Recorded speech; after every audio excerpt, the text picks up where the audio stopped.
Hey everyone, welcome back to the channel. Today, we're tackling something super useful.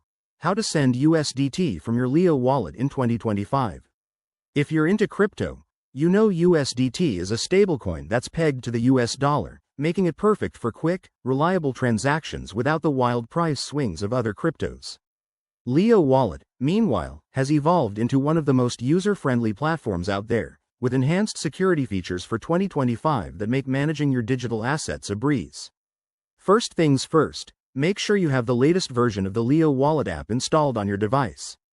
This is crucial because 2025 updates include better integration with blockchain networks for faster transfers. Once you're set, open the app and log in with your secure credentials. Always use two-factor authentication for extra protection. Now, let's get to the steps. Step 1. Navigate to your wallet dashboard. You'll see a list of your assets, so locate USDT in your portfolio. Tap on it to select your balance. Step 2. Hit the Send button, which should be prominently displayed.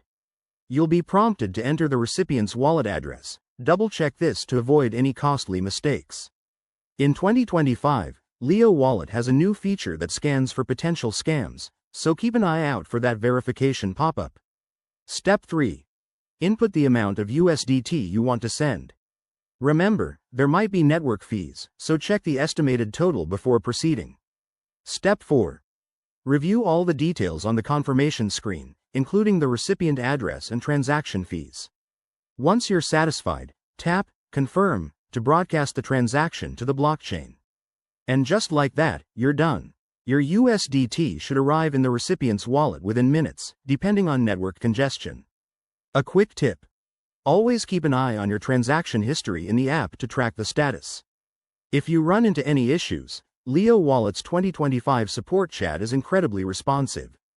Thanks for watching. If this tutorial helped you, give it a thumbs up, subscribe for more crypto tips, and drop a comment below if you have questions. Stay safe out there in the crypto world. See you next time.